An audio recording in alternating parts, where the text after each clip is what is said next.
গল্পতরু চ্যানেলে আপনাদের সাথে আছি আমি রাজ। পড়ছি হুমায়ুন আহমেদের মিসির আলি সিরিজ থেকে উপন্যাস মিসির আলির চশমা। পড়ছি এর প্রথম পর্ব।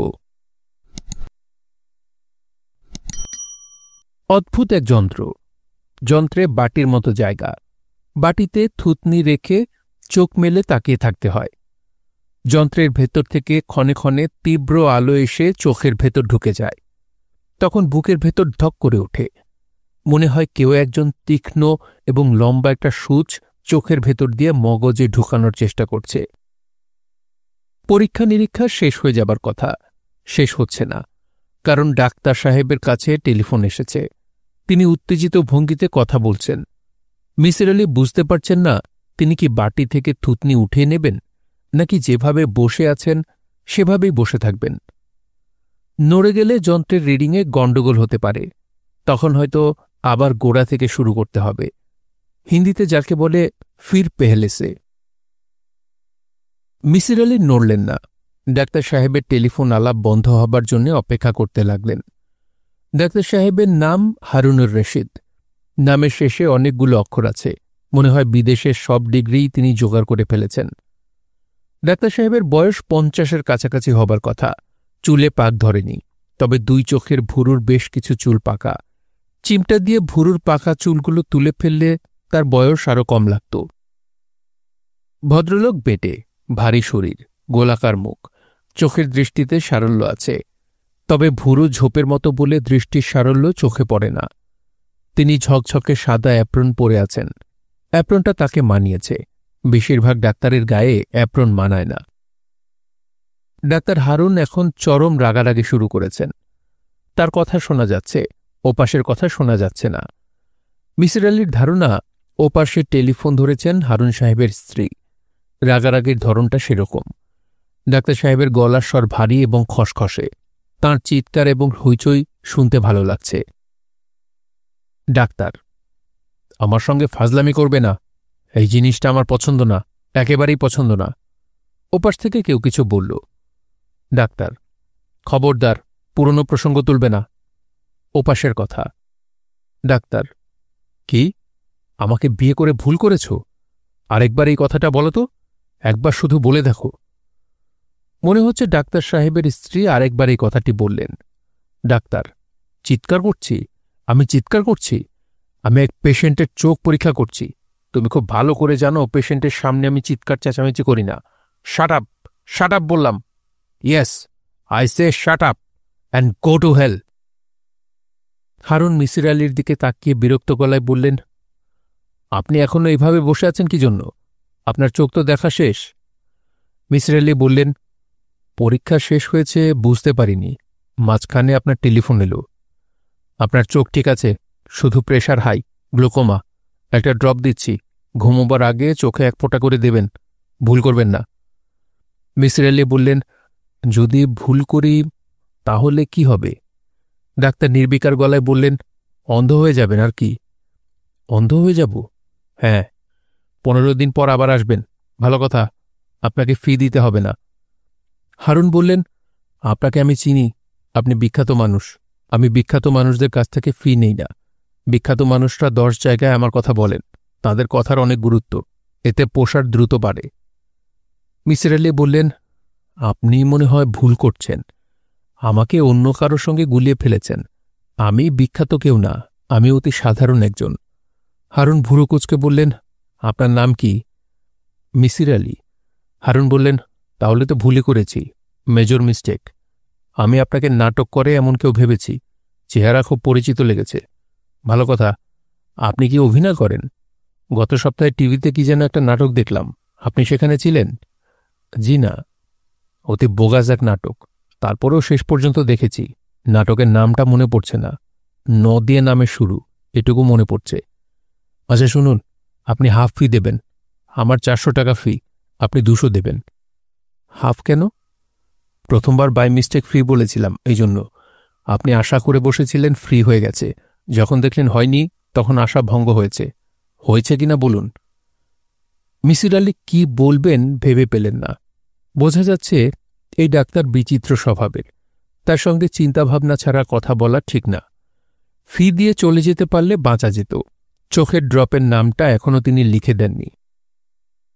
হারুন ভুরু কুঁচকে বললেন, কি হলো, জবাব দিচ্ছেন না কেন? আপনার আশা ভঙ্গ হয়েছে না? মনটা খারাপ হয়েছে না? সামান্য হয়েছে, এই জন্যই ফি হাফ করে দিলাম। প্রেসক্রিপশনটা লিখে দিলে চলে যেতাম। হারুন কাগজ টেনে নিলেন। কলমদানি থেকে কলম বের করতেই আবার টেলিফোন। মনে হচ্ছে তার স্ত্রী, কারণ ডাক্তার টেলিফোন ধরেই খ্যাক খ্যাক করে উঠলেন। তোমার প্রবলেমটা কি? রোগী দেখছি, এর মধ্যে একের পর এক টেলিফোন। আমাকে শান্তিমতো কিছু করতে দেবে না? ওপাশের কিছু কথা। সবসময় টাইম মেনটেন করা যায় না, রোগীর চাপ থাকে, ক্রিটিক্যাল কেস থাকে। তর্ক করবে না, স্টপ তর্ক, স্টপ। যাও, আমি আজ বাসাতেই যাব না, ক্লিনিকে থাকব, সোফায় ঘুমাবো। যা ভাবছ তা না, চেম্বারে কেউ শক করে থাকে না। হারুন টেলিফোন নামিয়ে মিসির আলির দিকে তাকিয়ে বিরক্ত গলায় বললেন, আপনি বসে আছেন কেন? প্রেসক্রিপশনটার জন্য অপেক্ষা করছি, আই ড্রপ। হারুন ড্রয়ার খুলে একটা প্যাকেট মিসির আলির দিকে বাড়িয়ে দিয়ে বললেন, মেজাজ খুবই খারাপ, প্রেসক্রিপশন লিখতে পারবো না, এটা নিয়ে যান। রাতে ঘুমোবার সময় এক ড্রপ করে দেবেন। দাম কত? দাম দিতে হবে না, ওষুধ কোম্পানির সাথে স্যাম্পল হিসেবে পাই। স্যাম্পলের ওষুধ বিক্রি করার অভ্যাস আমার নেই, দরিদ্র রোগীদের ফ্রি দিয়ে দিই। ধন্যবাদ। 1 মাস পর আবার আসবেন? আগে বলেছিলেন 15 দিন পর আসতে, এখন বলছে 1 মাস পর। জি, আসব। মিসির আলি উঠে দাঁড়াতেই ডাক্তার বললেন, একটু বসুন। মিসির আলি বসে পড়লেন। আপনি আমার সম্পর্কে খারাপ ধারণা নিয়ে যাচ্ছেন, এই জন্যই বসতে বলছি। আমার সঙ্গে চা খেয়ে তারপর যাবেন। এবং একটা বিষয় মনে রাখবেন, আমি ডাক্তার যেমন ভালো, মানুষ হিসেবেও ভালো। স্বামী স্ত্রীর ঝগড়া সব জায়গায় হয়, এটা কিছু না। ভালো মানুষরা ঝগড়া করে, মন্দ মানুষের চেয়ে বেশিই করে। মিসির আলি বললেন, আমি আপনার সম্পর্কে কোনো খারাপ ধারণা নিয়ে যাচ্ছি না। আপনি খুব ভালো ডাক্তার, এটা জেনেই আপনার কাছে এসেছি। আপনি দামি একটা আই ড্রপ বিনা টাকায় আমাকে দিয়েছেন, এটা প্রমাণ করে যে আপনি মানুষ হিসেবেও ভালো। দামি আই ড্রপ বুঝেন কিভাবে? প্যাকেটের গায়ে লেখা 1200 টাকা রিটেল প্রাইস। আরে তাই তো, এত সহজ ব্যাপার মাথায় আসেনি। মিসির আলি বললেন, এরকম হয়, মাঝে মাঝে পর্যবেক্ষণ শক্তি এবং লজিক একসঙ্গে কাজ করে না। হারুন আনন্দিত গলায় বললেন, নামটা মনে পড়েছে, নদীর মোহনা। মিসির আলি বললেন, নাটকের নামটার কথা বলছেন? জি জি, নামকরণটা ভুল হল না। মোহনা তো নদীরই হবে, সমুদ্রের মোহনা তো হবে না। নাটকের নাম শুধু মোহনা রাখলেই হতো, তাই না? কিংবা নদী নাম হলেও চলত। নায়িকার নাম নদী, লম্বা একটা মেয়ে, তবে তার চোখে মনে হয় সমস্যা আছে, সারাক্ষণ চোখ মিটমিট করে। আমার কাছে এলে বিনা ভিজিটে চোখ দেখে দিতাম। দরজা ফাঁক করে কে একজন উকি দিচ্ছে, তার চেহারায় ভয়। ডাক্তার তার দিকে তাকিয়ে ধমকে উঠলেন, কি চাও? স্যার, বাসায় যাবেন না? না, তুমি গাড়ি নিয়ে চলে যাও। শামসুকে বলো 2 কাপ চা দিতে, চিনি আলাদা দিতে বলবে, লিকার যেন ঘন হয়। সত্যি চলে যাব স্যার? মিথ্যা চলে যাওয়া বলে কিছু আছে? গাধার মতো কথা। Get lost. ম্যাডামকে গিয়ে বলবে স্যার আজ আসবে না। ভীতু মানুষটা সাবধানে দরজা বন্ধ করল। বন্ধ করার আগে একটা দীর্ঘ নিঃশ্বাস ফেলল। হারুন মিসির আলির দিকে তাকিয়ে বললেন, সব গাধা। মিসির আলি বললেন, আমি কি আপনাকে ছোট্ট একটা অনুরোধ করব? আপনি বাসায় চলে যান, আপনার স্ত্রী একা, ওনার নিশ্চয়ই মনটা খারাপ আজ। আপনাদের একটা বিশেষ দিন, ম্যারেজ ডে। কে বলেছে আপনাকে? অনুমান করছি। হারুন রাগী গলায় বললেন, আমি মিথ্যা পছন্দ করি না, আপনাকে কেউ নিশ্চয়ই বলেছে। অনুমান বলে পৃথিবীতে কিছু নেই। মিসির আলি বললেন, আপনার অফিসে আপনার এবং আপনার স্ত্রীর ছবি আছে, বাচ্চা কাচ্চার ছবি নেই। যিনি অফিসে স্ত্রীর ছবি রাখেন তিনি বাচ্চা কাচ্চারও ছবি অবশ্যই রাখেন। সেই থেকে অনুমান করছি আপনাদের ছেলে মেয়ে নেই, আপনার স্ত্রী বাসায় একা। আজ আমাদের ম্যারেজ ডে, এটা বুঝলেন কিভাবে? আজ 6 তারিখ, দেয়ালে যে ক্যালেন্ডার ঝুলছে সেখানে 6 তারিখটা লাল কালি দিয়ে গোল করা। আমার স্ত্রী বা আমার জন্মদিনও তো হতে পারে। মিসির আলি বললেন, আপনার জন্মদিন হবে না, কারণ নিজের জন্মদিন মনে থাকে। আপনার স্ত্রীর জন্মদিনও হবে না। স্ত্রীরা জন্মদিনে স্বামী দেরি করে বাড়ি ফিরলে তেমন রাগ করে না। ম্যারেজ ডে ভুলে গেলে বা সেই দিনে দেরি করে স্বামী ঘরে ফিরলে রাগ করে। তাছাড়া গোল চিহ্নের ভেতর লেখা এম, এটা ম্যারেজ ডের অধ্যাক্ষর হওয়ার কথা। হারুন বললেন, আপনি তো যথেষ্ট বুদ্ধিমান লোক। মিসির আলি বললেন, খুব বুদ্ধিমান না, তবে কার্যকারণ নিয়ে চিন্তা করতে আমার ভালো লাগে। আপনি করেন কি? আমি কিছু করি না, অবসরে আছি। আগে কি করতেন? সাইকোলজি পড়াতাম। আপনার কি কোনো কার্ড আছে? জি না। হারুন বেশ কিছুক্ষণ একদৃষ্টিতে মিসির আলির দিকে তাকিয়ে বললেন, এখন আমি আপনাকে চিনেছি। আপনাকে নিয়ে অনেক বই লেখা হয়েছে। আমার স্ত্রী আপনার বিশেষ ভক্ত। এম দিয়ে আপনার নাম, মেহের আলী বা এই জাতীয় কিছু। আপনার নামটা কি বলুন তো? আগে একবার বলেছিলেন, ভুলে গেছি। Sorry for that. আমার নাম মিসির আলী। আপনার কি টেলিফোন আছে? সেলফোন একটা আছে। হারুন আগ্রহ নিয়ে বললেন, নাম্বারটা লিখুন তো, শাইলাকে দিব, সে খুবই খুশি হবে। আচ্ছা, আপনি নাকি যে কোনো সমস্যার সমাধান চোখের নিমিষে করে ফেলেন, এটা কি সত্যি? সত্যি না। যে কোনো মানুষকে লিখে ভূত, ভবিষ্যৎ, বর্তমান সব বলে দিতে পারেন, এটা কি সত্যি? সত্যি না। শায়লা আপনার বিষয়ে যা জানে সবই তো দেখি ভুল। মগ ভর্তি চা চলে এসেছে। আগের লোকই চা এনেছে। ডাক্তার ধমক দিয়ে বললেন, ফজলু, তোমাকে না চলে যেতে বললাম, তুমি ঘুরঘুর করছো কেন? স্টুপিড, যাও সামনে থেকে, গাড়িতে বসে থাকো। স্যার, কি বাসায় যাবেন? যেতে পারি, এখনও সিদ্ধান্ত নিতে পারিনি। চা খেয়ে তারপর সিদ্ধান্ত নিব। এখন গেট লস্ট। ফজলু চলে গেল। মিসির আলী লক্ষ্য করলেন ফজলুর মুখ থেকে ভয়ের ছাপ কমেছে। তাকে আনন্দিত মনে হচ্ছে। হারুন মিসির আলীর দিকে তাকিয়ে বললেন, চা ভালো হয়েছে, খান। বিস্কিট আছে, বিস্কিট দেব? ভালো বিস্কিট। বিস্কিট লাগবে না। হারুন সামান্য ঝুঁকে এসে খানিকটা গলা নামিয়ে বললেন, আপনি কি ভূত বিশ্বাস করেন? মিসির আলী বিস্মিত হয়ে বললেন, না। হারুন আনন্দিত গলায় বললেন, আমিও না। মিসির আলী বললেন, ভূতের প্রসঙ্গ এলো কেন? হারুন জবাব দিলেন না। তাকে এখন বিব্রত মনে হচ্ছে। মিথ্যা কথা ধরা পড়ে গেলে মানুষ যেমন বিব্রত হয় সেরকম। মিসির আলী বললেন, আপনি কি কখনো ভূত দেখেছেন? হারুন ক্ষীণস্বরে বললেন, হুম। মিসির আলী বললেন, একটু আগেই বলেছেন আপনি ভূত বিশ্বাস করেন না। হারুন বললেন, ভূত দেখিনি, আত্মা দেখেছি। আত্মা? আমার মায়ের আত্মা। সেটাও তো এক ধরনের ভূত, তাই না? ও আচ্ছা। আমার সামনে যখন কোনো বড় বিপদ আসে তখন আমার মায়ের আত্মা এসে আমাকে সাবধান করে, তাই নাকি? জি। আত্মার গায়ে যে গন্ধ থাকে এটা জানেন? মিসির আলী বললেন, জানি না। হারুন চাপা গলায় বললেন, গন্ধ থাকে। কেম্ফরের গন্ধ, বেশ কড়া গন্ধ। সব আত্মার গন্ধই কি কেম্ফরের, নাকি এক এক আত্মার এক এক রকম? হারুন বিরক্ত হয়ে বললেন, আমি তো আত্মা শুঁকে শুঁকে বেড়াই না যে বলবো কোন আত্মার গন্ধ কি। আমি শুধু আমার মার আত্মাকেই দেখি, তাও সব সময় না। যখন আমি বিপদে পড়ি তখন দেখি। তিনি আমাকে সাবধান করে দেন। মিসির আলী বললেন, উনি শেষ কবে আপনাকে সাবধান করেছেন? হারুন প্রশ্নের জবাব না দিয়ে চট করে উঠে দাঁড়িয়ে বললেন, দেরি হয়ে যাচ্ছে, যাই। বলেই অপেক্ষা করলেন না। অ্যাপ্রন পরা অবস্থাতেই দরজা খুলে বের হয়ে গেলেন। মিসির আলীর কাপের চা এখনও শেষ হয়নি। চাটা খেতে অসাধারণ হয়েছে। তার কি উচিত চা শেষ না করে উঠে যাওয়া? এক ডাক্তারের চেম্বারে বসে চুকচুক করে চায়ের কাপে চুমুক দেওয়া তো অস্বস্তিকর। হঠাৎ করে বাইরে থেকে কেউ ধাক্কা দিয়ে দরজা বন্ধ করে তালা লাগিয়ে দিলেও তো বিরাট সমস্যা। যদিও সেই সম্ভাবনা খুবই কম, তারপরও সম্ভাবনা থেকে যায়। প্রবাবিলিটির একটা বইয়ে পড়েছিলেন, যে কোনো মানুষের হঠাৎ করে শূন্যে মিলিয়ে যাওয়ার সম্ভাবনাও আছে। মিসির আলী চা শেষ করলেন, তাড়াহুড়া করলেন না। ধীরে সুস্থে শেষ করে চেম্বার থেকে বের হলেন। গেটের কাছে ডাক্তার সাহেবের সঙ্গে তাঁর দেখা হয়ে গেল। তিনি গাড়ির পাশে দাঁড়িয়ে আছেন। গা থেকে অ্যাপ্রন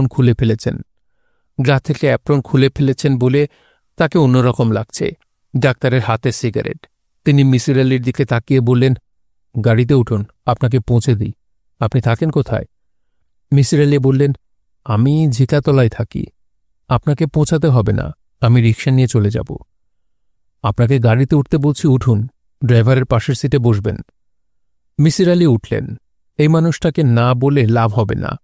হারুন সেই শ্রেণীর মানুষ যারা যুক্তি পছন্দ করে না। হারুন বললেন, ড্রাইভারের পাশের সিটে বসতে কি আপনার অস্বস্তি লাগছে? না, অস্বস্তি লাগা উচিত, আমি আরাম করে পেছনের সিটে বসবো আর আপনি ড্রাইভারের পাশে হেল্পারের মতো বসবেন, এটা তো এক ধরনের অপমান। আপনি অপমান বোধ করছেন না? মিসির আলি বললেন, অপমান বোধ করছি না। তাছাড়া গাড়ি ড্রাইভার চালাবে না, আপনি চালাবেন। এই ক্ষেত্রে আপনার পাশে বসাই শোভন। গাড়ি আমি চালাবো আপনি কিভাবে বুঝলেন? মিসির আলি বললেন, আপনি গাড়ি নিয়ে চলে যাননি, আমার জন্য অপেক্ষা করছিলেন, কারণ আপনি আমাকে আরও কিছু বলতে চান। সেক্ষেত্রে আপনি আমাকে আপনার পাশে বসাবেন, এটাই স্বাভাবিক। আমাকে ড্রাইভারের পাশে বসিয়েছেন, সেখান থেকে ধারণা করছি গাড়ি আপনি চালাবেন। হারুন হাই তুলতে তুলতে বললেন, ঠিকই ধরেছেন, আপনার বুদ্ধি ভালো, আমার বুদ্ধি নেই। স্কুলে আমার নাম ছিল হাবা হারুন। হারুন নামে কেউ আমাকে ডাকত না, সবাই ডাকত হাবা হারুন। কলেজে আমার নাম হলো হাহা, হাবা থেকে হা এবং হারুন থেকে হা নিয়ে হাহা।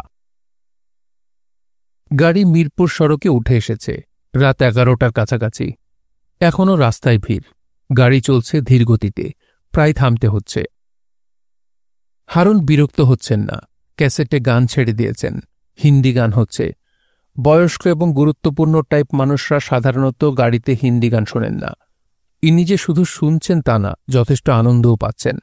গানের সঙ্গে স্টিয়ারিংয়ে হাত দিয়ে তালও দিচ্ছেন। মিসির আলি বললেন, আপনি আমাকে কিছু বলবেন?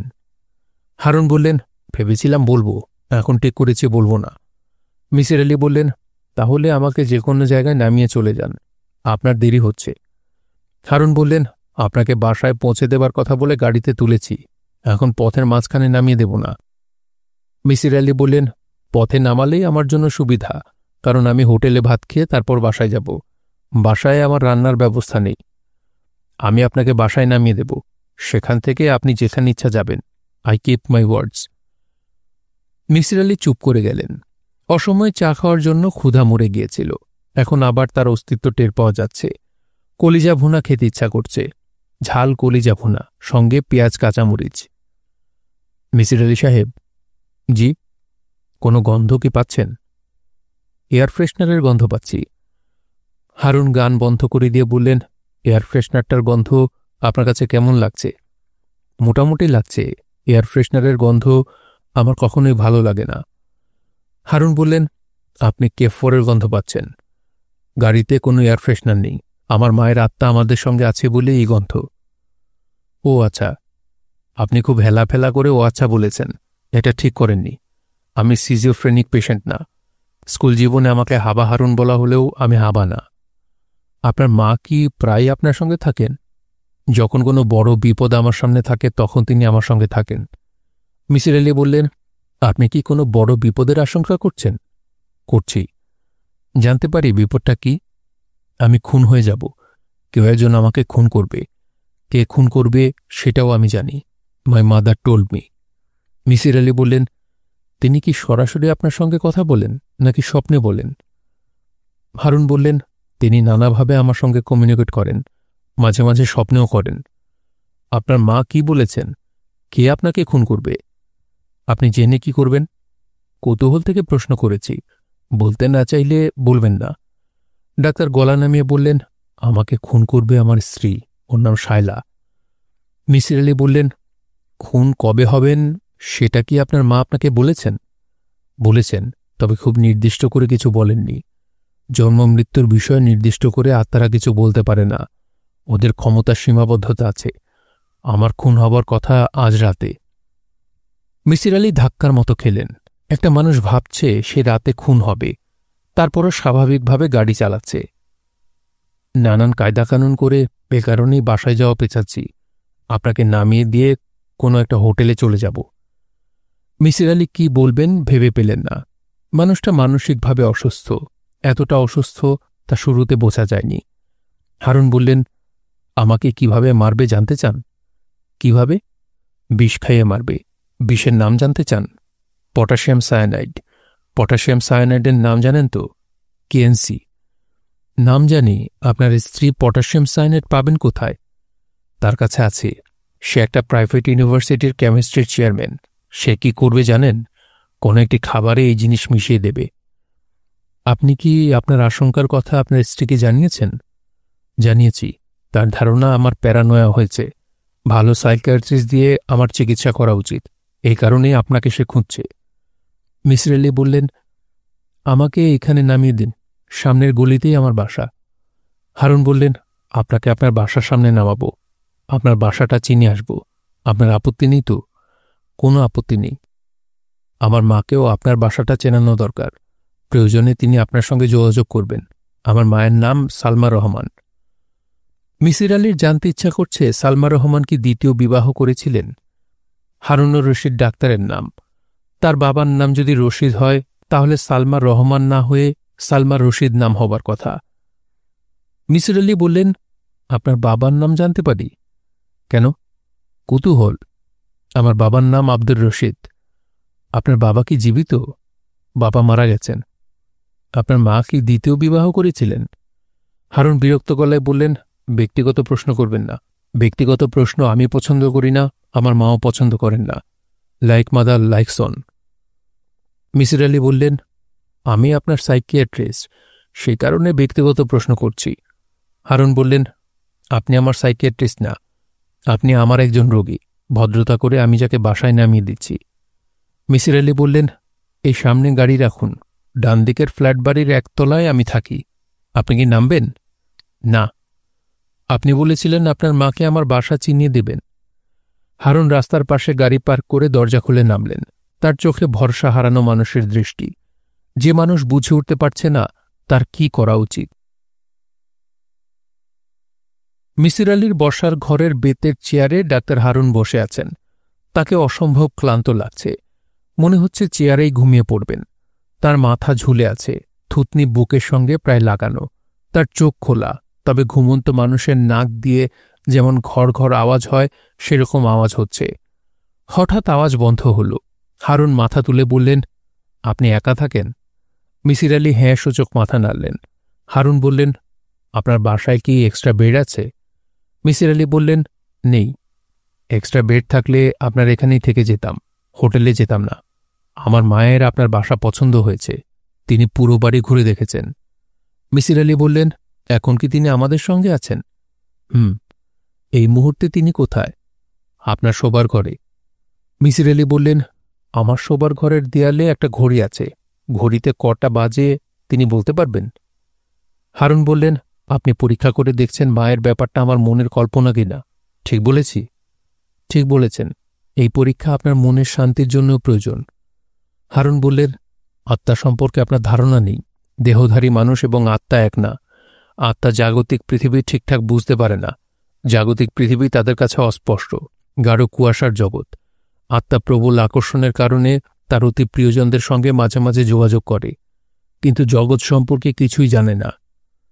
মিসির আলি বললেন, তার মানে কি এই যে আপনার মা আমার শোবার ঘরের ঘড়িতে কয়টা বাজে বলতে পারবেন না? বলতে না পারার কথা, তারপরেও তাকে জিজ্ঞেস করব। মিসির আলি বললেন, আপনি কি চা খাবেন? কড়া করে এক কাপ চা বানিয়ে দিই? না, আমি উঠব। হারুন উঠে দাঁড়াতে দাঁড়াতে বললেন, মা আমাকে জানিয়েছেন আপনার শোবার ঘরের দেয়ালে কোনো দেয়াল ঘড়ি নেই। মিসির আলি ধাক্কার মতো খেলেন। তার শোবার ঘরের দেয়ালে কোনো ঘড়ি নেই, কখনো ছিল না। অনেকদিন থেকেই তিনি ভাবছিলেন একটা দেয়াল ঘড়ি কিনবেন। ভোরবেলা ঘুম ভাঙলেই যেন সময় দেখতে পারেন। মিসির আলি ডাক্তারকে গাড়ি পর্যন্ত এগিয়ে দিতে যাচ্ছেন। হারুন সাহেবের একটা বিষয়ে তিনি অবাক হচ্ছেন। এ মানুষটা একবারও জিজ্ঞেস করেননি দেয়াল ঘড়ি আসলেই কি নেই। খুবই স্বাভাবিক প্রশ্ন। অস্বাভাবিক মানুষ স্বাভাবিক প্রশ্ন করে না। ডাক্তার হারুন বাড়ি পৌঁছালেন রাত 1:10। গেট দিয়ে ঢোকার সময় তিনি গেটের সঙ্গে গাড়ির ধাক্কা লাগালেন। বাম্পারের একটা অংশ ঝুলে পড়ল। গাড়ি গ্যারেজে ঢোকানোর সময়ও গ্যারেজের দরজার সঙ্গে ধাক্কা লাগল। পরপর দুটি অ্যাক্সিডেন্টই হারুন সাহেবের স্ত্রীর চোখের সামনে ঘটল। তিনি বারান্দায় বেতের চেয়ারে বসেছিলেন। তার চোখে উদ্বেগ এবং উৎকণ্ঠা। বারান্দার বাতি নেভানো, বাইরে থেকে তাকে দেখা যাচ্ছে না। তিনি আজ সুন্দর করে সেজেছেন। কলাপাতা রঙের সিল্কের শাড়ি পরেছেন, কপালে টিপ দিয়েছেন। তার নাকের হীরের নাকফুল এই অন্ধকারেও ঝকমক করছে। হারুন বারান্দায় ঢুকতেই শায়লা চেয়ার থেকে উঠে দাঁড়াতে দাঁড়াতে বললেন, হ্যালো। হারুন স্ত্রীর দিকে তাকিয়ে বললেন, বলেই তিনি দরজার দিকে এগুলেন। শায়লা বললেন, 2 মিনিট বারান্দায় বসো, ঠান্ডা হও, তারপর ঘরে যাবে। হারুন কথা বাড়ালেন না। স্ত্রীর সামনের চেয়ারে এসে বসলেন। শায়লা বললেন, লাচ্ছি বানিয়ে রেখেছি, লাচ্ছি খাও। হারুন টেবিলের দিকে তাকালেন। 2টা গ্লাসে লাচ্ছি, গ্লাস পিরিচ দিয়ে ঢাকা। শায়লা একটা গ্লাস এগিয়ে দিলেন। হারুনের ভ্রু কুঁচকে গেল। পটাশিয়াম সায়ানাইড নামক ভয়ঙ্কর বিষ কি এ গ্লাসেই মেশানো? তিনি স্ত্রীর দিকে তাকালেন। বারান্দার অল্প আলোয় শায়লার মুখ পরিষ্কার দেখা যাচ্ছে না। লাচ্ছি খাবো না। শায়লা বললেন, বিয়ের দিন লাচ্ছি খাওয়া আমাদের অনেক দিনের রিচুয়াল, প্লিজ গ্লাসে চুমুক দাও। হারুনের ঘাড় শক্ত হয়ে গেছে, শিরশির করছে। এত সাধাসাধে করছে কেন? আজই কি তাহলে সেই বিশেষ দিন? শায়লা বললেন, আজ সারা রাত আমরা ঘুমাবো না, গল্প করব। বিয়ের রাতটা যেভাবে গল্প করে কাটিয়েছি তোমার মনে আছে না? রাত 3টার সময় কে 2 গ্লাস লাচ্ছি নিয়ে দরজা ধাক্কা দিল তোমার মনে আছে? হু হু না করে তার নামটা বলো, দেখি তোমার স্মৃতিশক্তি কেমন। তোমার ভাবি লাচ্ছি এনেছিলেন। গুড, তোমার স্মৃতিশক্তি ভালো। এখন লক্ষ্মী ছেলের মতো লাচ্ছিটা খাও, আমি অনেক যত্ন করে বানিয়েছি। হারুন একবার ভাবলেন হাত বাড়িয়ে বলবেন, তোমার হাতের লাচ্ছিটা আমাকে দাও, আমারটা তুমি খাও। যুক্তি দিয়ে বললে সে সন্দেহ করবে না। বললেই হবে, তোমার হাতের গ্লাসটা বেশি পরিষ্কার, ওই গ্লাসটা দাও। শায়লা বললেন, কি হলো, চুমুক দাও। অবশ্যই জেনেও কোনো লাভ নেই। তিনি কাউকে বলে যেতে পারবেন না 1টা 13 মিনিট 21 সেকেন্ড সময় তিনি মারা গেছেন। ঘড়ির দিকে তাকিয়ে হারুন গ্লাসে চুমুক দিলেন। সেকেন্ডের কাঁটা নড়ছে। 21 সেকেন্ড থেকে হল 23 সেকেন্ড, এখন হল 25 সেকেন্ড। কি দেখছ? কিছু দেখছি না। লাচ্ছিটা খেতে ভালো হয়েছে না? বিয়ের রাতের মতো হয়েছে। এই লাচ্ছিটার দই ঘরে পাতা। তুমি দেখি হু হু করেই যাচ্ছ। ভালো কথা, তুমি চায়ের মতো চুকচুক করে খাচ্ছ কেন? একটানে শেষ করো। হারুন একটানে গ্লাস শেষ করলেন। ঘড়ি থেকে চোখ ফিরিয়ে নিলেন। মৃত্যু হলে এতক্ষণে হয়ে যেত। শায়লা বললেন, আমি বাথটা পানি দিয়ে ভর্তি করে রেখেছি, তুমি আরাম করে সময় নিয়ে গোসল করবে, তারপর আমরা একসঙ্গে খাব। আমি খেয়ে এসেছি। কোথায় খেয়ে এসেছ? এক পেশেন্টের বাসায় গিয়েছিলাম, পেশেন্ট জোর করে খাইয়ে দিয়েছে। মেনু কি ছিল? কই মাছের ঝোল আর কি? ইলিশ মাছ ভাজা। আরাম করে খেয়েছ? শায়লা ছোট্ট নিঃশ্বাস ফেলে বললেন, কই মাছের কাটার জন্য রাতে তুমি কই মাছ খাও না, ইলিশ মাছ খাও না, গন্ধ লাগে এই কারণে। আজ এই 2 নিষিদ্ধ বস্তুই খেয়ে এসেছ, তাও তোমার এক পেশেন্টের বাড়িতে, যেখানে তুমি জানো আজ আমাদের ম্যারেজ ডে, বাসায় বিশেষ খাবারের ব্যবস্থা করা হয়েছে, জানো না? জানি। তুমি কি সত্যি খেয়ে এসেছ? না। শায়লা বললেন, মিথ্যা কথাটা কেন বলেছ আমি জানি না, নিশ্চয় কোনো কারণ আছে, কারণ জানতে চাচ্ছি না। আমি আজ কোনো কিছু নিয়ে হইচই করব না, ঝগড়া করব না। হারুন বললেন, তুমি তো কখনোই হইচই করো না, ঝগড়া করো না। তা ঠিক, মাঝে মাঝে করতে ইচ্ছা করে। আজ রাতে টেলিফোন করে সিরিয়াস ঝগড়া করেছি না, এরকম আর হবে না। উঠো তো, গোসল করবে। হারুন উঠে দাঁড়ালেন। শায়লা বললেন, বলো দেখি আজ রান্না কি? আমার পছন্দের কোনো আইটেম হয়েছে, কলিজা ভুনা, খিচুড়ি। Thank you. পেঁয়াজ কুচি করে ভিনেগার দিও, কলিজা ভুনার সঙ্গে ভিনেগার মেশানো পেঁয়াজ ভালো লাগে। শায়লা বললেন, দেয়া আছে, তোমার আরেকটা অতি প্রিয় খাবারও আছে, ঘিয়ে ভাজা শুকনা মরিচ। Thank you again. বাথটাবের পানিতে গা ডুবিয়ে হারুন শুয়ে আছেন। পানি শীতল, পানির শীতলতা শরীরে ছড়িয়ে পড়ছে, আরামদায়ক অভিজ্ঞতা। হারুনের হাতে বিয়ারের ক্যান। বিয়ারের ক্যানের উত্তাপ হিমাঙ্কের কাছাকাছি। ঠান্ডা বিয়ারে চুমুক দিতে ভালো লাগছে। স্নায়ু ঝিমিয়ে পড়ছে। স্নায়ুকে অলস করে দেয়াটাও আনন্দময় প্রক্রিয়া। স্নানের সময় বরফ শীতল বিয়ারের ক্যানে চুমুক দেওয়ার অভ্যাস তিনি বিলেতে আয়ত্ত করেছেন। মাঝে মাঝেই তার মনে হয়, বিদেশে যে অল্প কিছু ভালো অভ্যাস তিনি করেছেন, এটা তার একটা। হারুন? হারুন চমকে উঠলেন।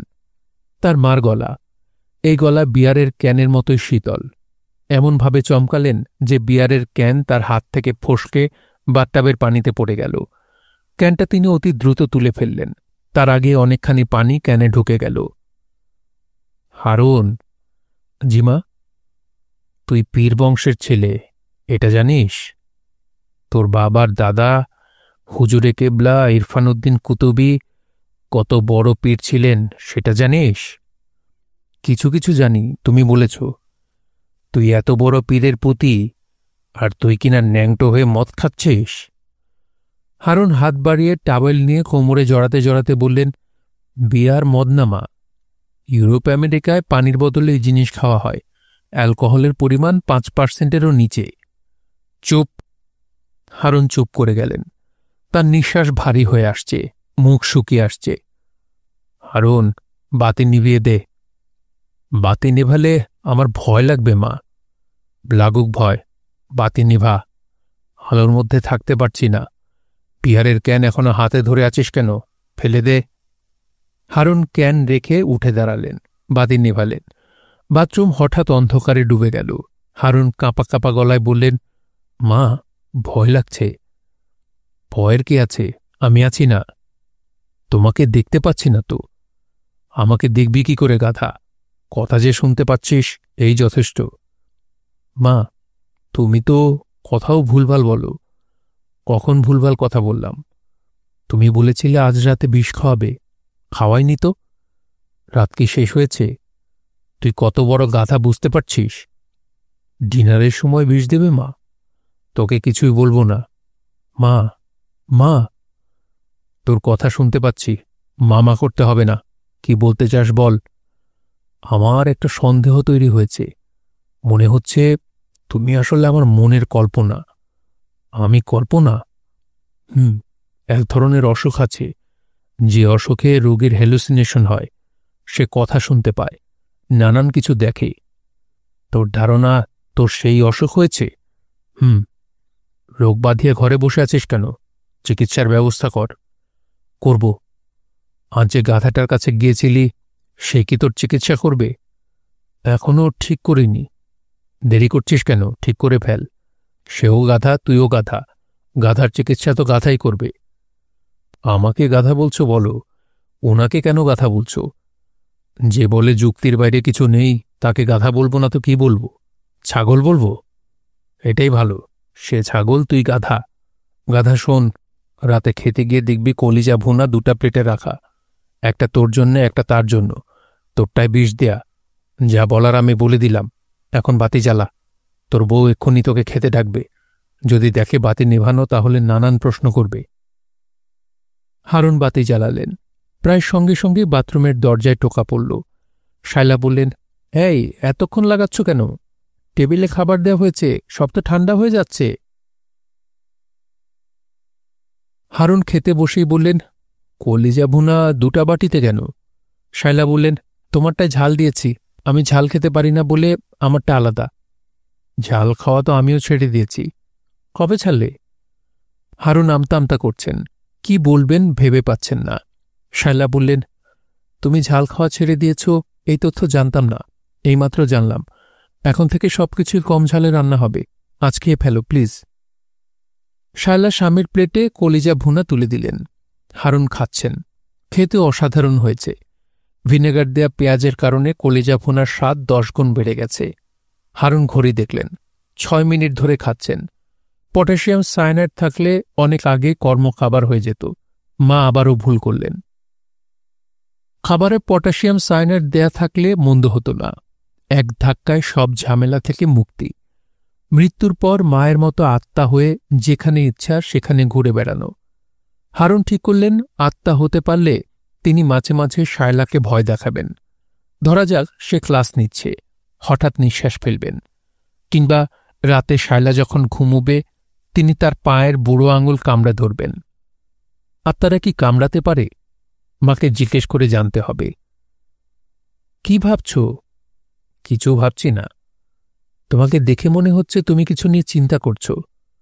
হারুন দীর্ঘ নিঃশ্বাস ফেলে বললেন, আত্মা নিয়ে চিন্তা করছি, সোল। ও আচ্ছা, আত্মার প্রপার্টি নিয়ে ভাবছি। তবে সমস্যা হচ্ছে, আত্মা কোনো বস্তু না, পরাবস্তু। পরাবস্তুর ধর্ম পৃথিবীর বিজ্ঞান ধরতে পারবে না। শায়লা বললেন, তুমি কি ভালো একজন ডাক্তার দেখাবে? একজন সাইকিয়াট্রিস্ট? দেখাবো।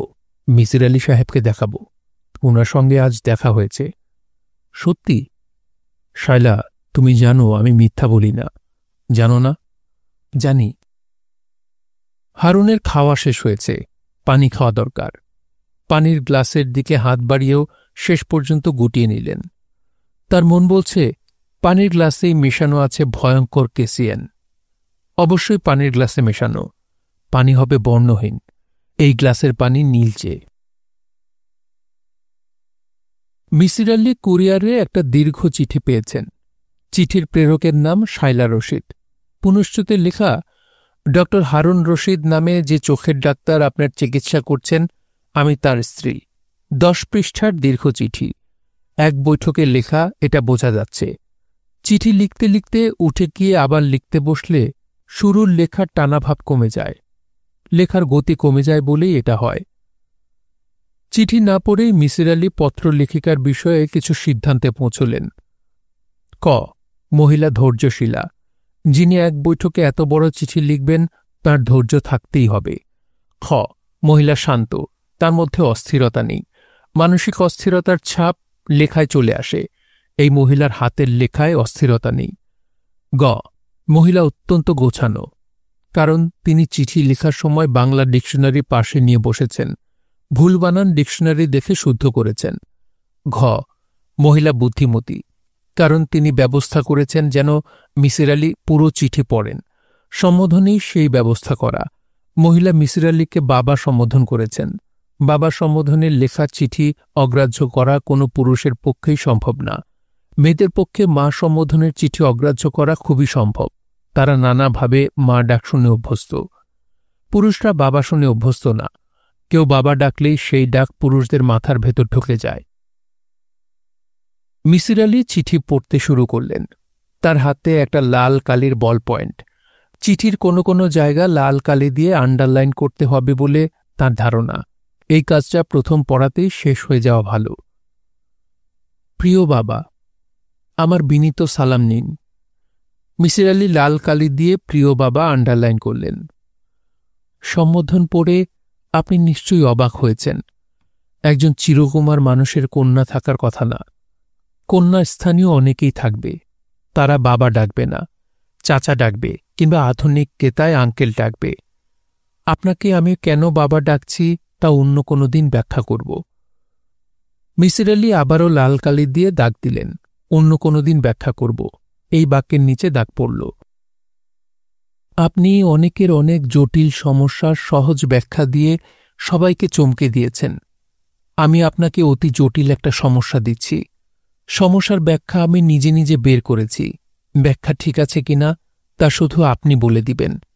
এই দীর্ঘ চিঠিতে আমি শুধু সমস্যাটি বলবো, ব্যাখ্যায় যাব না। আপনি রহস্য সমাধানের পর আমি আমার সমাধান বলবো। আপনার সঙ্গে রহস্য সমাধান খেলা আমি খেলতে পারি না। আমার ধৃষ্টতা ক্ষমা করবেন। যাই হোক, এখন সমস্যাটি বলি। অল্প বয়সে আমার বাবা মা দুজনই মারা যান। আমি বড় হই আমার ছোট চাচার আশ্রয়। চাচা চাচি দুজনই মহাপুরুষ পর্যায়ের মানুষ ছিলেন। আমার বাবা মা নেই, এটা তাঁরা কোনোদিনই বুঝতে দেননি। ছোট চাচিকে আমি চাচি না ডেকে সবসময় মা ডেকেছি। চাচাকে বাবা ডাকতে শুরু করেছিলাম, চাচা ডাকতে দেননি। মিসির আলি লাল কলমে পুরো প্যারাটা দাগে দিলেন। তার ভুরু সামান্য কুঞ্চিত হল। মেয়েটি তাকে কেন বাবা সম্বোধন করেছে তা মনে হয় পরিষ্কার হতে শুরু করেছে। সে নিজের বাবাকে বাবা ডাকতে পারেনি। চাচাকে ডাকতে গিয়েছিল, অনুমতি পায়নি। কাউকে বাবা ডাকার তীব্র ইচ্ছা থেকে কি বাবা সম্বোধন? আমার চাচা চাচি অনেক যাচাই বাছাই করে আদর্শ এক পাত্রের সঙ্গে আমার বিয়ে দিলেন। পাত্র আদর্শ, কারণ তার চেহারা রাজপুত্রের মতো। আফ্রিকান কালো রাজপুত্র না, গ্রিক রাজপুত্র, আর্য সন্তান। আপনি তো আমার স্বামীকে দেখেছেন, বলুন সে রাজপুত্র না? এখন অবশ্যই চিন্তায় ভাবনায় চোখের নিচে কালি জমেছে, মাথায় টাক পড়েছে। মন্ত্রীপুত্র টেকো হলেও মানিয়ে যায়, টাক মাথার রাজপুত্র মানায় না। যাই হোক, আমার রাজপুত্র ডাক্তার, পড়াশোনা করেছেন আমেরিকায়, ব্রিলিয়ান্ট ছাত্র। চোখের কর্নিয়া রিপ্লেসমেন্টের একটি বিশেষ অপারেশন তার আবিষ্কার। মেডিকেল জার্নালে হারন্স কর্নিয়া গ্রাফটিং হিসেবে এর উল্লেখ আছে। এই রাজপুত্রের ঢাকা শহরের ওয়ারিতে একটা দোতলা বাড়ি আছে। বাড়ির নাম ছায়া কুটির। ছায়া আমার শাশুড়ির ডাকনাম। আমার শ্বশুর সাহেব স্ত্রীকে যে নামে ডাকতেন, বাড়ির কপালেও সেই নাম জুটল। তাদের দুটা গাড়ি আছে, একটা কালো রঙের মরিস মাইনর আর একটা লাল রঙের ভক্সওয়াগন। আমার শ্বশুর সাহেব ব্যাংকার ছিলেন, হাসি খুশি ফুর্তিবাজ মানুষ। বিয়ের পানচিনিতে তাকে আমি প্রথম দেখি। আমাকে পাশে বসিয়ে তিনি বললেন, আমার ছেলে আমাকে ডাকে বাবুই। তাকে শেখানো হয়েছিল বাবাই ডাক, সে ডাকা শুরু করল বাবুই। আমি তার কাছে হয়ে গেলাম পক্ষী। তুমি আমাকে বাবুই ডাকবে, পুত্র এবং পুত্রবধূ দুজনের কাছেই আমি পক্ষী হিসেবে থাকব। হা হা হা। আমার শ্বশুর সাহেবকে আমার বাবুই ডাকা হয়নি। আমাদের বিয়ে হল রাত 8টায়, উনি সেই রাতেই 11টার দিকে মারা গেলেন। বিয়ের আনন্দ বাড়ি শোকে ডুবে গেল। আমার শাশুড়ি এমনভাবে আমার দিকে তাকালেন যেন আমি সাক্ষাৎ ডাইনি। আমি দিশেহারা হয়ে গেলাম। বাসররাত নিয়ে কত সুন্দর সুন্দর গল্প শুনেছি। আমাদের বাসররাত ছিল বেহুলা লক্ষিন্দর টাইপ বাসর, যেন আমাদের দুজনের মাঝখানে কিলবিল করছে ভয়ঙ্কর কালসাপ। আমার শাশুড়ি শান্ত প্রকৃতির মানুষ ছিলেন, কথাবার্তা খুব কম বলতেন, শুধু নিজের ছেলের সঙ্গে গলা নিচু করে নানান কথা বলতেন। তিনি এক অর্থে ভাগ্যবতী ছিলেন, ছেলে পেয়েছেন মাতৃভক্ত। বিদ্যাসাগর মায়ের জন্যে সাঁতরে দামোদর নদী পার হয়েছিলেন। আমার শাশুড়ির ছেলে মায়ের জন্যে সাঁতরে যমুনা পার হতো, যদি সে সাঁতার জানত। হারুন সাঁতার জানে না। হারুনের মাতৃভক্তির নমুনা না দিলে আপনি বুঝবেন না। আমি নমুনা দিচ্ছি। আমার শাশুড়ি তার শোবার ঘরের দরজা কখনো বন্ধ করতেন না। সারা রাত দরজা খোলা থাকত, কারণ তার ছেলের ভয় পাওয়া রোগ আছে। ভয় পেলে সে যেন যে কোনো সময় মার ঘরে যেতে পারে, সেই ব্যবস্থা। এমন অনেকবার হয়েছে গভীর রাতে ঘুম ভেঙে দেখেছি আমার বিছানার পাশে সে নেই। আমি আমার শাশুড়ির ঘরে উঁকি দিয়ে দেখেছি মাতাপুত্র খাটের উপর বসে গল্প করছে, দুজনই আনন্দিত। আমি সবসময় চেষ্টা করতাম ওরা যেন আমার উপস্থিতি টের না পায়, কিন্তু প্রতিবারই আমার উপস্থিতি আমার শাশুড়ি টের পেতেন এবং বিরক্ত কিন্তু শান্ত গলায় বলতেন, বৌমা তুমি শুয়ে পড়ো, আমি ওকে পাঠাচ্ছি। আমার এবং হারুনের আলাদা কোনো জীবন ছিল না। মনে করুন রেস্টুরেন্টে খেতে যাব, সেখানেও আমার শাশুড়ি। হারুন মাকে ছাড়া কোথাও যাবে না। আমার শাশুড়ি আপত্তি করতেন। তিনি বলতেন, তোরা দুজন খেতে যাচ্ছিস, যা। আমি কেন? হারুন রেগে গিয়ে বলতো, তোমাকে ছাড়া আমি যদি রেস্টুরেন্টে খেতে যাই তাহলে আমার নাম হারুনুর রশিদ না, আমার নাম কুত্তা রশিদ। এরপর আর কারোই বলার কিছু থাকে না। তবে একবার শুধু আমরা দুজন কক্সবাজারে বেড়াতে গিয়েছিলাম। গাড়ি নিয়ে গিয়েছিলাম। গাড়ি হারুন ড্রাইভ করেছে, আমি বসেছি তার পাশে। কি আনন্দের ভ্রমণ যে সেটা ছিল! থামতে থামতে যাওয়া, দরিদ্র চায়ের দোকানে গাড়ি থামিয়ে চা খাওয়া। যাওয়ার পথে এক জায়গায় হাট পড়ল। আমরা গ্রাম্য হাটে ঘুরে বেড়ালাম, কাঁচামরিচ পটলের দাম করলাম। হারুন বলল, ওই দেখো গরু ছাগলের হাট, দরদাম করে একটা ছাগল কিনে ফেলব নাকি? আমি বললাম, কিনবেই যখন ছাগল কেন, এসো একটা গরু কিনে ফেলি, গাড়ির ছাদে করে নিয়ে যাই। আনন্দ করতে করতে আমরা কক্সবাজারে পৌঁছলাম রাত 8টার দিকে। পর্যটনের একটা মোটেল আছে, শৈবাল নাম। সেখানে আমাদের একটা ডিলাক্স রুম বুকিং দেয়া ছিল। শৈবালের লাউঞ্জে এসে আমি হতভম্ব হয়ে দেখি আমার শাশুড়ি বিশাল এক সুটকেস নিয়ে লাউঞ্জে বসে আছেন। প্রথম ভাবলাম চোখে ভুল দেখছি। আমি হারুনের দিকে তাকালাম। সে আনন্দিত গলায় বলল, তুমি সারপ্রাইজ হয়েছ কিনা বলো। আমি শীতল গলায় বললাম, সারপ্রাইজ হয়েছি। সে বলল, বেশি সারপ্রাইজ না মিডিয়াম সারপ্রাইজ? আমি বললাম, বেশি সারপ্রাইজ। হারুন বলল, তোমাকে সারপ্রাইজ দেওয়ার জন্যে আমি এই কাজ করেছি। মাকে প্লেনের টিকিট কেটে দিয়ে এসেছিলাম। আমরা রওনা হবার পর মা প্লেনে উঠেছেন, আমাদের আগে পৌঁছেছেন। ভালো করেছি না? আমি বললাম, ভালো করেছ। হারুন বলল, আমি সাঁতার জানি না তো, মা পাশে থাকলে ভয় নেই। মা আবার সাঁতারে এক্সপার্ট। আমি শাশুড়ির কাছে গিয়ে তার পা ছুঁয়ে সালাম করলাম। তিনি আমার মাথায় হাত রেখে অনেকক্ষণ দোয়া করলেন। কক্সবাজারের ট্রিপটা আমার জন্য খুব গুরুত্বপূর্ণ ছিল। আমার ধারণা সেখানেই আমি কনসেপ্ট করি। এইসব জিনিস মেয়েরা বুঝতে পারে। আমি আমার বাবুর নামও ঠিক করে ফেলি। ছেলে হোক বা মেয়েই হোক, আমার বাবুর নাম হবে সাগর। কক্সবাজার থেকে ফেরার 8 মাসের মাথায় সাগরের জন্ম হল। কি সুন্দর ফুটফুটে ছেলে, বড় বড় চোখ। আমি তার চোখের দিকে তাকালে সাগর দেখতে পাই। বাবুকে যখনই কোলে নিতাম আমার কাছে মনে হতো আমার যা পাওয়ার আমি পেয়ে গেছি। এই পৃথিবীতে আমার আর কিছুই চাইবার নেই। 1 সেকেন্ডের জন্যও বাবুকে চোখের আড়াল করতে ইচ্ছা করত না। বাধ্য হয়ে আমি বাবুকে না দেখে থাকতাম, কারণ আমি তখন কেমিস্ট্রির লেকচারশিপের চাকরি পেয়েছি। সরকারি কলেজে চাকরি, ক্লাস বেশি না, কিন্তু ছুটির দিন ছাড়া প্রতিদিনই যেতে হতো। প্রিন্সিপাল ছিলেন খুবই কড়া। চিল আকাশে উড়ে, তার দৃষ্টি থাকে স্থলে। আমি কলেজে ছাত্র পড়াই, আমার মন পড়ে থাকে বাবুর কাছে। আমার শাশুড়ি কি ঠিকমতো দেখাশোনা করছেন? কাজের মেয়েটা কি পানি সেদ্ধ করে ফর্মুলা বানাচ্ছে, নাকি টেপের পানি দিয়ে কাজ সারছে? সাগর কি ভেজা কাঁথায় শুয়ে আছে? তার কাঁথা কি সবসময় বদলানো হচ্ছে? তাকে গোসল দেওয়ার সময় কানে পানি ঢুকে নিত? বিছানার ঠিক মাঝখানে তাকে শোয়ানো হচ্ছে তো? সিলিং ফ্যানের নিচে শোয়ানো হচ্ছে না তো? কত রকম দুর্ঘটনা হয়। দেখা গেল ফ্যান সিলিং থেকে খুলে নিচে পড়ে গেছে। একটা শিশুকে একা বড় করা যায় না, সবার সাহায্য লাগে। হারুনের কোনো সাহায্য আমি পেলাম না। সব বাবাই প্রথম সন্তান নিয়ে অনেক আহ্লাদ করে, বাচ্চা কোলে নিয়ে বসে থাকা, ছবি তোলা। হারুন তার কিছুই করল না। একসময় সে আলাদা বিছানা করে ঘুমোতে শুরু করল। রাতে বাচ্চা জেগে থাকে, কান্নাকাটি করে, তা নাকি ঘুমের সমস্যা হয়। একদিন অবাক হয়ে দেখি হারুনের গলায় 2টা তাবিজ। আমি বললাম, তাবিজ কিসের? সে জবাব দেয় না, আমতামতা করে।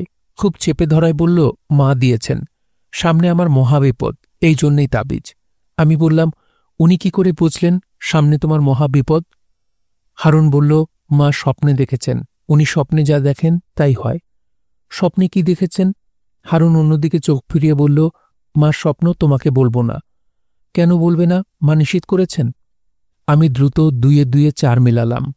আমাকে স্বপ্ন বলতে নিষেধ করা হয়েছে, এর অর্থ একটাই, স্বপ্নে আমার ভূমিকা আছে। খুব সম্ভব হারুনের মহাবিপদের সঙ্গে আমি যুক্ত। আমি বললাম, তোমার মহাবিপদে কি আমার কোনো ভূমিকা আছে? মহাবিপদটা কি আমি ঘটাচ্ছি? হারুন মেঝের দিকে তাকিয়ে বলল, হুম। আমি বললাম, তোমাকে আমি খুন করছি এরকম কিছু? হারুন আবার বলল, হুম। খুনটা করছি কিভাবে? গলা টিপে? হারুন বলল, ছুরি দিয়ে গলা কেটে। এই জন্যে কি তুমি আলাদা ঘুমাও? হুম। তুমি বুদ্ধিমান আধুনিক একজন মানুষ, বিদেশে পড়াশোনা করেছ, স্বপ্নের মতো হাস্যকর জিনিস তুমি বিশ্বাস করো না? তাহলে গলায় তাবিজ ঝুলিয়ে ঘুরছ কেন? তাবিজ খোলো। না। কেন না? না কেন? মা রাগ করবে। মাই কি তোমার সব? আমি কিছু না? তোমার ছেলে কিছু না? হারুন জবাব দিল না। আমি বললাম, তোমাকে একটা অনুরোধ করব, তোমাকে সেই অনুরোধ রাখতে হবে। বলো, রাখবে? হারুন বলল, রাখব। আমার হাত ধরে বলো, রাখবে? হারুন আমার হাত ধরে বলল, সে অনুরোধ রাখবে, এবং আমার এই অনুরোধের কথা মাকে জানাতে পারবে না। জানাবো না। আমার অনুরোধ হচ্ছে, তুমি একটা ফ্ল্যাট বাড়ি ভাড়া করবে। সেই ফ্ল্যাটে আমি, তুমি এবং বাবু থাকব, তোমার মা থাকবেন না। হারুনের মুখ হঠাৎ ফ্যাকাশে হয়ে গেল। দিন দুপুরে ভূত দেখলে মানুষের যে অবস্থা হয় সে অবস্থা। সে বিড়বিড় করে বলল, এই স্বপ্নটাই মা দেখেছেন। আমি বললাম, বিড়বিড় করবে না, পরিষ্কার করে বলো। হারুন বলল, মা স্বপ্ন দেখেছেন মাকে এ বাড়িতে রেখে আমরা 3 জন আলাদা ফ্ল্যাট ভাড়া করেছি, তারপর তুমি আমাকে খুন করেছ। আমি কঠিন গলায় বললাম, তোমার মা স্বপ্নে যাই দেখুন, তুমি আমাকে কথা দিয়েছ আলাদা ফ্ল্যাট ভাড়া করবে। তুমি যদি ফ্ল্যাট ভাড়া না নাও, তাহলে আমি কিন্তু বাবুকে নিয়ে চাচার বাসায় চলে যাব। বাকি জীবন তুমি আমার বা তোমার ছেলের দেখা পাবে না। আই মিন ইট। হারুন বলল, ফ্ল্যাট ভাড়া করব। সত্যি? হ্যাঁ, সত্যি। হারুন সত্যি সত্যি ফ্ল্যাট ভাড়া করল। 3 তলায় 4 কামরার সুন্দর ফ্ল্যাট, দক্ষিণ খোলা, বারান্দা আছে। ফ্ল্যাট দেখে আমি মুগ্ধ। হারুনদের পুরনো বাড়ির উঁচু সিলিং আমার খুব অপছন্দ ছিল। সেই বাড়ির চারদিকে বড় বড় গাছপালা, গাছের জন্য বাড়িতে আলো ঢুকতে পারত না, এমন অবস্থা। এপ্রিল মাস থেকে বাড়ি ভাড়া নেওয়া হলো। আমরা ঠিক করলাম এপ্রিল মাসের 1 তারিখ এপ্রিল ফুলস ডে। সেদিন নতুন ফ্ল্যাটে না গিয়ে 2 তারিখে উঠব। আমি ভেবেছিলাম আমার শাশুড়ি ব্যাপারটা নিয়ে খুব হইচই করবেন, বেঁকে দাঁড়াবেন। সেরকম কিছুই করলেন না, বরং শান্ত গলায় বললেন, ঠিক আছে, যাও, সপ্তাহে 1 দিন বাবুকে এনে আমাকে দেখিয়ে নিয়ে যাবে। আমি বললাম, অবশ্যই। শাশুড়ি বললেন, তোমার চাচার বাড়ি থেকে কাউকে স্থায়ীভাবে এনে তোমাদের ফ্ল্যাটে রাখতে পারো কিনা দেখো। তুমি কলেজে চলে যাবে, কাজের মেয়েদের হাতে এত ছোট বাচ্চা রেখে যাওয়া ঠিক না। আমি বললাম, সেই ব্যবস্থা করব। মহা আনন্দে আমি গোছগাছ শুরু করলাম। নতুন সংসার শুরু করতে যাচ্ছি, সেই আনন্দেও আমি আত্মহারা। মার কঠিন বলয় থেকে হারুনের মুক্তিও অনেক বড় ব্যাপার। এপ্রিল মাসের 2 তারিখ বাড়ি ছাড়ব। 1 তারিখে দুর্ঘটনা ঘটল, আমার বাবু মারা গেল। আমি তখন কলেজে প্র্যাকটিক্যাল ক্লাস নিচ্ছি।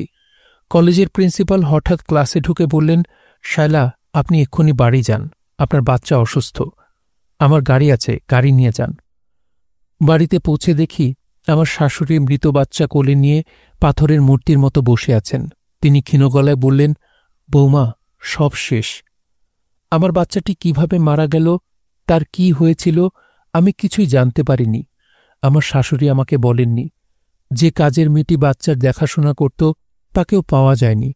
দুর্ঘটনার দিন কাঁচের জগ ভাঙার মতো অতি গুরুতর অপরাধে তার চাকরি চলে যায়।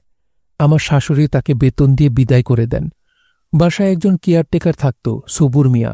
সবুর মিয়াও ঘটনার সময় বাসায় ছিল না। শাশুড়ি তাকে কি এক কাজে নারায়ণগঞ্জ পাঠিয়েছিলেন। আমি শাশুড়ির কাছ থেকে ঘটনা জানতে চেয়েছি, তিনি কিছুই বলেননি। শুধু বলেছেন, আমি কিছু বলবো না, তোমরা ফ্ল্যাট বাড়িতে চলে যাও, আমাকে কিছু জিজ্ঞেস করবে না। আমি বাচ্চাটা সুরথাল করাতে পারতাম, তার জন্যে পুলিশ কেস করতে হতো, সেটা করা সম্ভব ছিল না। আমার নিজের মাথাও তখন পুরোপুরি খারাপ হয়ে গিয়েছিল। চোখ বন্ধ করলেই দেখতাম আমার ছোট্ট বাবু হামাগুড়ি দিয়ে আমার দিকে আসছে। তার সব ঠিক আছে, হাসি হাসি মুখ, বড় বড় মায়াভর্তি চোখ, শুধু মুখ দিয়ে টপ টপ করে রক্তের ফোঁটা পড়ছে। দীর্ঘদিন গুলশানের এক মনোরোগ ক্লিনিকে আমাকে কাটাতে হয়েছে। সেখানেই আমি একবার ঘুমের ওষুধ খেয়ে সুইসাইডের চেষ্টা করি। তারপর অনেক দিন কেটে গেছে। আমার শাশুড়ি মারা গেছেন, স্বাভাবিক মৃত্যু। ডায়রিয়া হয়ে মোয়াখালী কলেরা হাসপাতালে শেষ নিঃশ্বাস ফেলেছেন। কিন্তু মৃত্যুর পরও তিনি আমার স্বামীকে ছাড়েননি। এখনও হারুনের ঘাড়ে ভর করে আছেন। তিনি হারুনকে কন্ট্রোল করে যাচ্ছেন। হারুন তার জীবিত মায়ের দ্বারা যেভাবে চালিত হতো, মৃত মাও তাকে সেইভাবেই চালিত করছে। আমাদের আর কোনো ছেলে মেয়ে হয়নি, কারণ আমার শাশুড়ি তার অতি আদরের ছেলেকে বলেছেন যেন আমার সঙ্গে কোনো শারীরিক সম্পর্ক না হয়। আমি আপনাকে লেখা আমার এই দীর্ঘ চিঠি এখানে শেষ করছি। আপনাকে বাবা সম্বোধন করেছি যেন আপনি চিঠির এই কন্যার প্রতি দয়া করেন এবং চিঠি কন্যার পুত্রের মৃত্যু রহস্য বের করেন। আমার ধারণা এই রহস্য ভেদ হওয়া মাত্র হারুনের মোহমুক্তি ঘটবে। সে তার মৃত মাকে ঘাট থেকে ঝেড়ে ফেলবে। আমি হারুনকে নিয়ে সত্যিকারের সংসার শুরু করতে পারব। বিনীতা, চিঠিকন্যা শায়লা। শুনছিলেন হুমায়ুন আহমেদের মিসির আলী সিরিজ থেকে উপন্যাস মিসির আলীর চশমা। উপন্যাসটি আপনাদের কাছে কেমন লাগছে তা অবশ্যই কমেন্ট করে আমাদেরকে জানাতে পারেন। ভালো লাগলে একটি লাইক করবেন, চাইলে শেয়ার করে অন্যকে শোনার সুযোগ করে দিতে পারেন। সবাই ভালো থাকবেন, সুস্থ থাকবেন এবং গল্পগুলোর সঙ্গেই থাকবেন। ধন্যবাদ।